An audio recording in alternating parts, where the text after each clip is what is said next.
नमस्कार।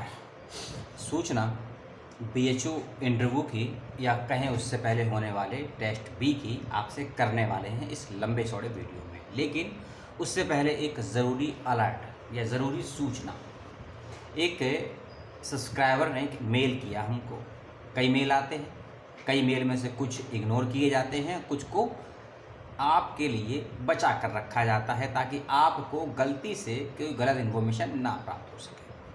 इन्फॉर्मेशन ये है कि एक फ़ोटो या स्क्रीनशॉट या एक नोटिस वायरल किया जा रहा है या वायरल हो रहा है कि एक 13 अप्रैल का नोटिफिकेशन है, जिसके अनुसार बताया गया है कि टेस्ट बी किस डेट को होगा और टेस्ट बी में मेन डिसिप्लिन और अलाइड डिसिप्लिन किस डेट को होगा, ये डेट दी गई है। और साथ ही ये भी बताया गया है कि 18 अप्रैल तक यदि आप लोगों ने अपना कॉल लेटर डाउनलोड नहीं किया तो आपका इंटरव्यू नहीं होगा। और ये भी बताया गया है इसी नोटिफिकेशन में, और इसका मैं लिंक तो मैं नहीं दे पाऊँ क्योंकि फ़ोटोज़ के लिंक नहीं होते हैं, ठीक है।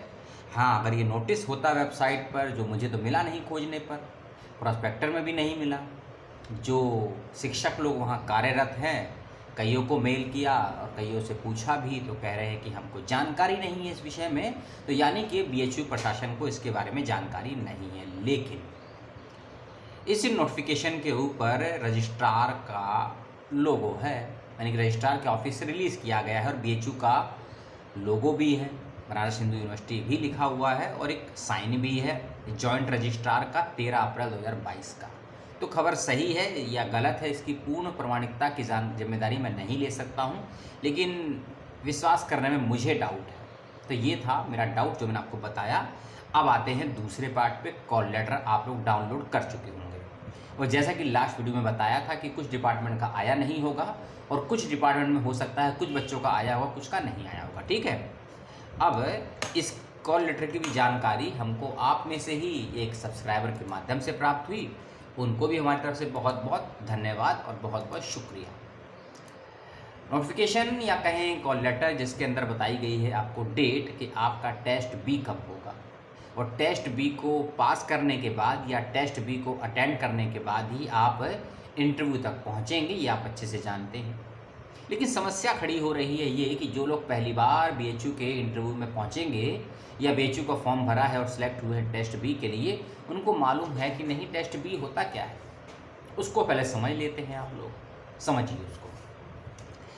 लास्ट ईयर लगभग 5-6 वीडियो टेस्ट बी को लेकर ही बनाए गए थे, लेकिन वह सब ऑनलाइन माध्यम से हो रहा था। अब ऑफलाइन होगा। पहली बात, टेस्ट बी और टेस्ट सी दोनों ही ऑफलाइन माध्यम से होगा, जिसके लिए आपको बीएचयू में अपने अपने डिपार्टमेंट और फैकल्टीज़ में जाना होगा। इस बात का ध्यान रखिएगा।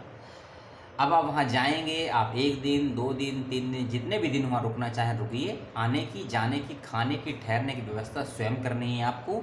बीएचयू प्रशासन नहीं करता है इसके लिए कोई व्यवस्था। आपके कुछ मित्र हों, कुछ शिक्षक हों, आसपास के लोग किसी को जानते हों, रिश्तेदार हो तो ज़रूर जाइए, लंबे समय तक रहिए। यूनिवर्सिटी अच्छी है, वहाँ का जगह बहुत अच्छी है, माहौल बेहतरीन है, जाइए, ठीक है।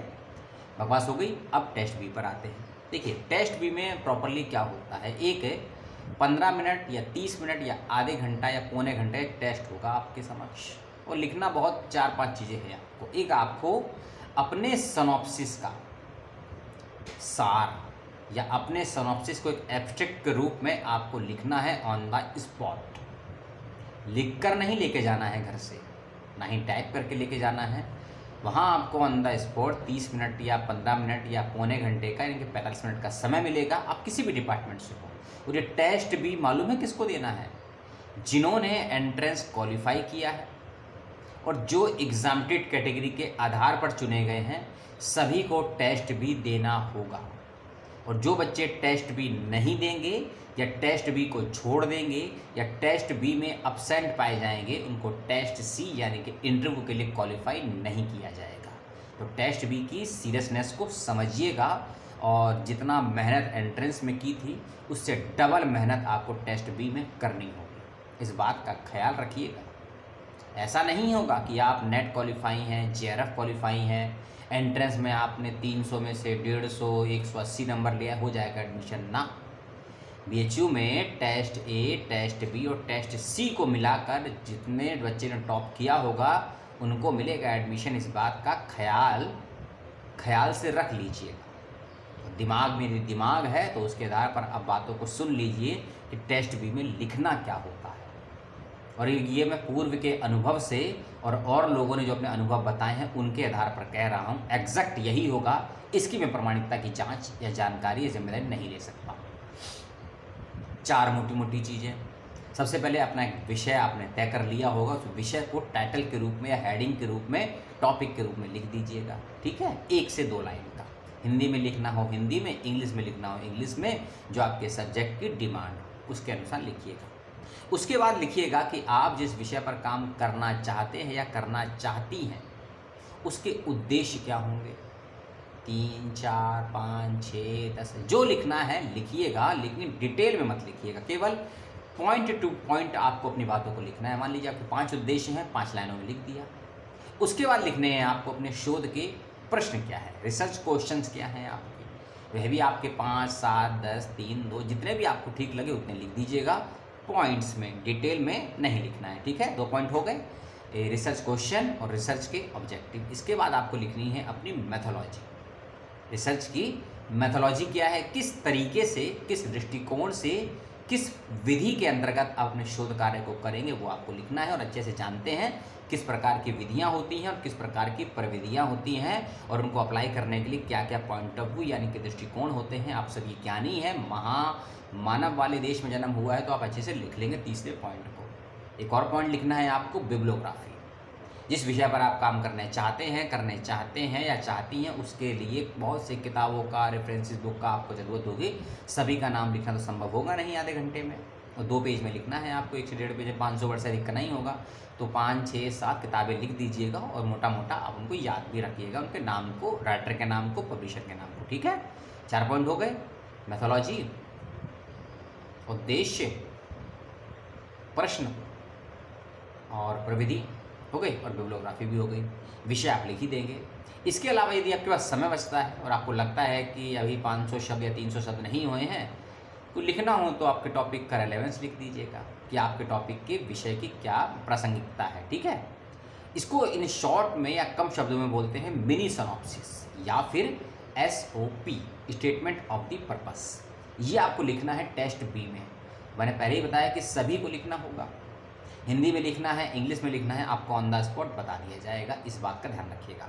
एक सवाल आया था इसी को लेकर, बड़ा अच्छा सवाल था कि क्या जैसे कि हम सिनॉप्सिस बनाकर लेकर जाते हैं, क्या ऐसे ही इस टेस्ट बी को भी हम घर से लिख कर लेके जा सकते हैं? जी नहीं, घर से लिख कर नहीं लेकर जाना है। हाँ, इतना कर सकते हैं कि आपने एक पूरा सिनॉप्सिस बनाया है 5-6 पेजेस का, उसके कुछ पॉइंट्स को आप याद करिए और उसी को सिनॉप्सिस के रूप में SOP में लिख दीजिए। मिनी सिनॉप्सिस में इसको टेस्ट बी बोलते हैं, और BHU की भाषा में इसको बोलते हैं राइट अप। क्या बोलते हैं?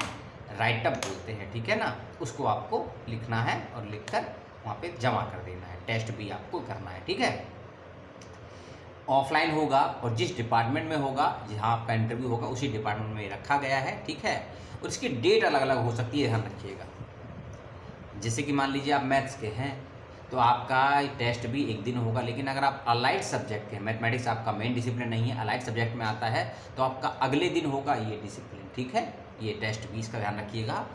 तो ये तो थी सूचना आपके टेस्ट बी को लेकर। एक सूचना और है, आपका जो कॉल लेटर है ना, कॉल लेटर तो डाउनलोड कर लेंगे, आपने कर लिया होगा। उस कॉल लेटर में ना डेट लिखी होगी, वेन्यू लिखा होगा और टाइमिंग लिखा होगा, टाइम जिस समय आपको रिपोर्ट करना है, ध्यान रखिएगा। और कुछ डॉक्यूमेंट्स की लिस्ट होगी उसके अंतर्गत जो आपको लेकर जाने हैं इंटरव्यू के टाइम पे, या कहें टेस्ट बी के टाइम, क्योंकि टेस्ट बी से पहले आपके डॉक्यूमेंट्स का वेरिफिकेशन होगा। ठीक है, कि जो बच्चे ने एंट्रेंस क्वालिफाई किया है, जो बच्चा एग्जाम्पल कैटेगरी में है, वही बच्चा टेस्ट बी को देने के लिए कराया है या कोई और है। तो कौन कौन से डॉक्यूमेंट हैं उसको भी लिख लीजिए, नोट कर लीजिए। ठीक है, जैसे कि मार्कशीट और सर्टिफिकेट 10th से लेकर MA तक की, 10th, 12th, BA, MA। आपका BSc भी हो सकता है, BCom हो सकता है, या फिर MCom हो सकता है, MSc हो, सभी की मार्कशीट और सर्टिफिकेट जो भी आपके पास हो। ठीक है, TC भी लेकर जाइएगा, ट्रांसफ़र सर्टिफिकेट, माइग्रेशन सर्टिफिकेट्स, और यदि आप किसी कैटेगरी में आते हैं जैसे कि OBC non creamy layer, OBC, SC, ST, PWD, EWS, किसी उसका भी सर्टिफिकेट रखिएगा। यदि आप एग्जाम्पशन कैटेगरी में आते हैं उसका भी सर्टिफिकेट रखिएगा। ये सभी आपको साथ रखने हैं और दो इनकी फ़ोटोकॉपी करवा लीजिएगा। साथ में अपना आईडी प्रूफ, अपना एक रिसर्च प्रपोजल, एप्लीकेशन फॉर्म जो आपने सबमिट किया था, एप्लीकेशन फॉर्म भरा जो होगा वो, फीस स्लिप की कॉपी और एडमिट कार्ड जो आपका रिजल्ट आया है वो, ठीक है। क्योंकि देखिए अभी जो कॉल लेटर आ रहा है ना, मैंने लास्ट वीडियो में बताया कि जो बच्चे एग्जाम्प्टेड कैटेगरी में हैं उन्हीं का कॉल लेटर भी आ रहा है।